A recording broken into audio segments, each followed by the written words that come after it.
Abu Bakar Ash-Shiddiq. Abu Bakar bernama asli Abdullah. Lahir di Mekah 2 tahun 2 bulan setelah kelahiran Rasulullah Shallallahu Alaihi Wasallam. Ia dipanggil Abu Bakar karena ia sering menjadi pelopor kebaikan.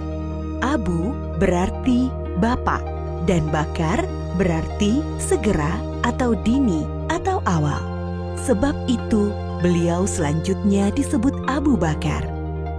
Sejak kecil, Abu Bakar senang sekali berbuat kebajikan dan hal-hal terpuji. Salah satu sahabatnya berkata, "Sesungguhnya engkau selalu menyambung tali silaturahim, selalu berkata benar, banyak menanggung kesulitan orang lain, menolong orang-orang yang menderita, dan menghormati tamu." Begitu kesaksian Ibnu Dugunah, sahabat Abu Bakar. Abu Bakar termasuk orang yang paling utama masuk Islam. Ia adalah sahabat Nabi Muhammad Shallallahu Alaihi Wasallam yang paling setia, mendampingi Rasulullah sejak masuk Islam sampai meninggal. Ketika Nabi Muhammad Shallallahu Alaihi Wasallam berhijrah dari Mekah ke Madinah, Abu Bakarlah yang menemaninya. Pada saat itu, Kamis 27 Safar tahun ke-14 kenabian, waktu tengah hari, Rasulullah Shallallahu Alaihi Wasallam mendatangi Abu Bakar di rumahnya. Abu Bakar berkata, "Demi Allah, beliau tidak akan kemari pada saat begini, kecuali ada urusan penting." Beliau mengabarkan kepada Abu Bakar bahwa Allah Subhanahu wa Ta'ala telah mengizinkannya untuk hijrah ke Madinah. Setelah memastikan rencana hijrah, Rasulullah Shallallahu Alaihi Wasallam pulang ke rumah sambil menunggu waktu malam tiba. Pada hari yang sama, para tokoh kafir Quraisy sedang mengepung rumah Rasulullah Shallallahu Alaihi Wasallam. Mereka berniat akan membunuhnya. Setelah lewat tengah malam, mereka meyakini inilah cara terakhir untuk menghentikan Rasulullah berdakwah kepada Islam. Ketika malam semakin larut, Rasulullah keluar dari rumahnya menuju rumah Abu Bakar tanpa diketahui oleh orang-orang yang memusuhinya. Lalu mereka berdua berusaha keluar dari Mekah sebelum fajar menyingsing. Mereka justru menuju ke arah Yaman, arah selatan Mekah, tidak langsung menuju ke Madinah. Setelah sampai di dekat bukit yang tinggi dan terjal, mereka berdua berencana bersembunyi. Abu Bakar membantu Rasulullah Shallallahu Alaihi Wasallam sambil menggendong naik ke atas bukit. Di depan mulut goa yang dikenal dengan Goa Thur, Abu Bakar berkata, "Ya Rasulullah, engkau jangan masuk sebelum aku masuk terlebih dahulu, agar jika ada sesuatu yang berbahaya, akulah yang kena, bukan engkau." Abu Bakar masuk dan membersihkan goa. Ia memeriksa dinding-dinding goa. Lalu Abu Bakar menyobek kain yang dipakainya untuk menyumbat lubang-lubang yang ada di dinding goa. Setelah itu ia berkata, "Silahkan masuk ya Rasulullah." Rasulullah masuk ke dalam goa, lalu menyandarkan kepalanya ke sebuah batu dan memejamkan mata. Abu Bakar menjaganya. Tiba-tiba kaki Abu Bakar disengat oleh binatang berbisa dari balik lubang yang disumbatnya. Ia berusaha tidak bergerak sambil menahan rasa sakitnya karena khawatir akan membangunkan Rasulullah. Namun, rasa nyeri yang sangat membuat air mata Abu Bakar menetes dan mengenai wajah Rasulullah Shallallahu Alaihi Wasallam. Rasulullah terbangun dan bertanya, "Apa yang terjadi, wahai Abu Bakar?" "Aku disengat binatang berbisa, wahai Rasulullah." Lalu Rasulullah meludahi luka Abu Bakar dan rasa nyeri hilang seketika. Abu Bakar mendampingi Rasulullah Shallallahu Alaihi Wasallam dalam hijrah ke Madinah selama 10 hari, 3 hari di Gua Sur dan 7 hari di perjalanan ke Yatsrib, Madinah. Sampai mereka tiba di Madinah dengan selamat pada hari Senin 8 Rabiul Awal tahun 14 kenabian. Abu Bakar seorang yang pemberani. Ali Ali bin Abi Thalib berkata, Ketika perang Badar, kami mendirikan tenda untuk Rasulullah Shallallahu Alaihi Wasallam.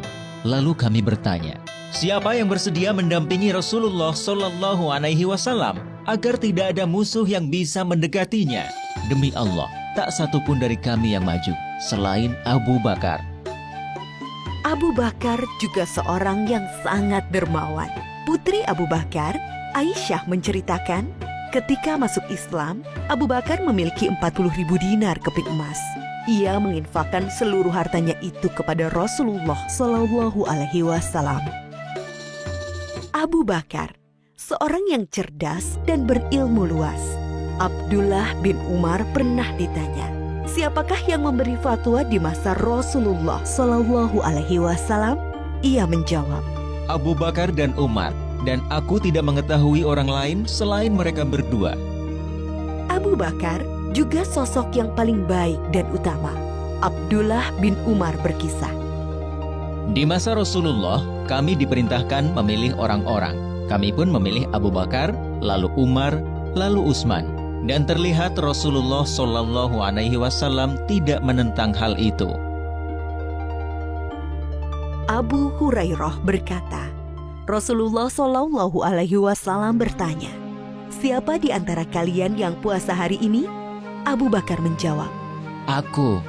Rasulullah Shallallahu Alaihi Wasallam bertanya lagi, siapa yang ikut mengantar jenazah? Abu Bakar menjawab, Aku. Rasulullah Shallallahu Alaihi Wasallam bertanya lagi, siapa yang memberi makan orang miskin hari ini? Lagi-lagi Abu Bakar menjawab, Aku. Rasulullah Shallallahu Alaihi Wasallam bertanya lagi, siapa yang menjenguk orang sakit hari ini? Abu Bakar menjawab, Aku.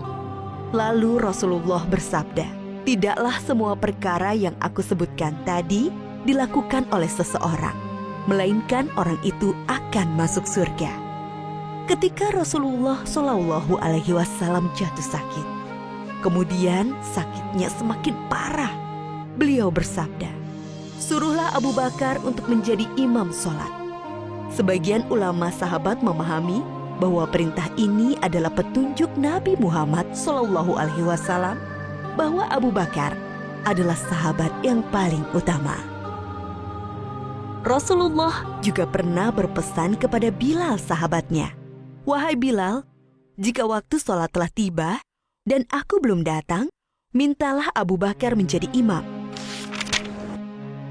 Oleh karena itu, setelah Rasulullah Shallallahu Alaihi Wasallam wafat, Abu Bakar dibaiat sebagai pengganti pemimpin umat Islam. Ia menjabat sebagai khalifah selama sekitar 3 tahun. Selama memimpin kaum muslimin, Abu Bakar telah banyak memberikan karya-karya penting bagi perkembangan Islam dan kemajuan kaum muslimin. Antara lain, memerangi orang-orang murtad yang keluar dari Islam, melanjutkan rencana pengiriman pasukan Usamah bin Zaid yang sebelumnya telah dipersiapkan oleh Rasulullah Shallallahu Alaihi Wasallam, memerangi para pembangkang zakat, memerangi nabi palsu Musailamah al-Kadzab, dan membukukan Al-Quran. Ide pembukuan Al-Quran datang dari sahabat Umar radhiyallahu anhu. Awalnya, Abu Bakar berkali-kali menolak pendapat itu. Namun setelah terjadi diskusi panjang, akhirnya Abu Bakar menerima hal tersebut. Lalu Abu Bakar memanggil sahabat Zaid bin Sabit, yaitu sahabat yang menjadi pencatat wahyu di masa Nabi Muhammad Shallallahu Alaihi Wasallam. Dia bercerita kepadanya, Sesungguhnya Umar telah mendatangiku dan ia berkata kepadaku, banyak sahabat penghafal Al-Quran yang gugur dalam perang Yamamah, yaitu perang melawan Musailamah al-Kadzab, sang nabi palsu dan pasukannya.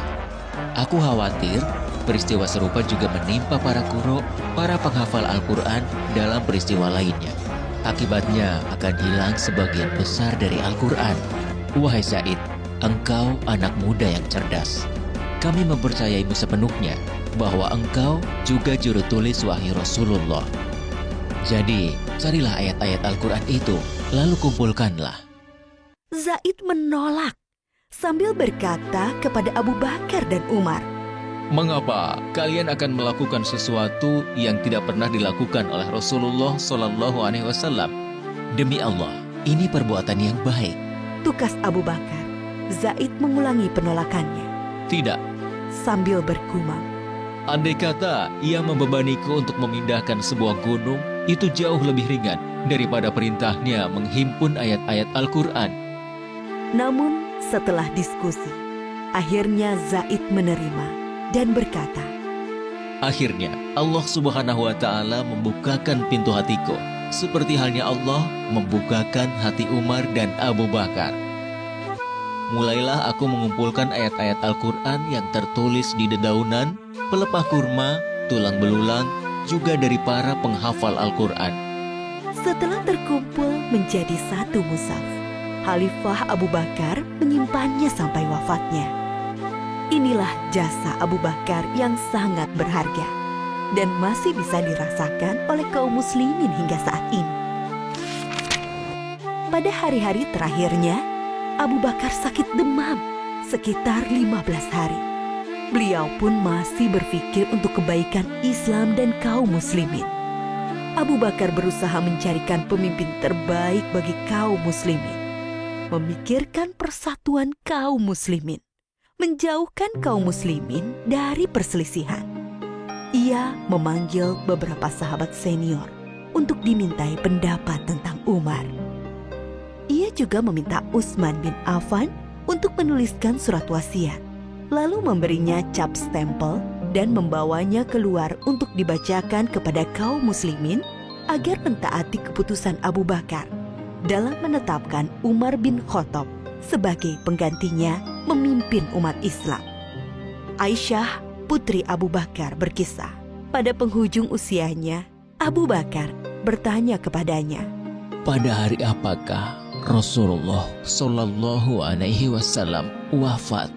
Aku menjawab, pada hari Senin. Ia berkata, Semoga aku meninggal antara saat ini hingga malam nanti. ternyata ia meninggal pada malam Selasa dan dimakamkan sebelum subuh. Abu Bakar adalah sahabat sekaligus murid dari Rasulullah Shallallahu Alaihi Wasallam. Ia mencontohkan bagaimana seharusnya sikap seseorang kepada sahabatnya dan murid kepada gurunya, yaitu rela menemani dalam suka dan duka, siap membantu dan menolong dengan harta, tenaga, waktu, bahkan jiwa, dan selalu berusaha menghormati, memuliakan, dan melindungi kehormatannya. Seseorang akan selalu dikenang baik jika ia telah berkarya untuk kebaikan umat manusia, dan sebaliknya, ia akan dikenang buruk jika ia berlaku jahat bagi manusia. Oleh karena itu, hendaklah kita beramal baik sebanyak-banyaknya, kebaikan untuk Islam dan kaum muslimin atas dasar iman kepada Allah akan menjadi jariah, pahalanya terus mengalir meski seseorang telah meninggal dunia.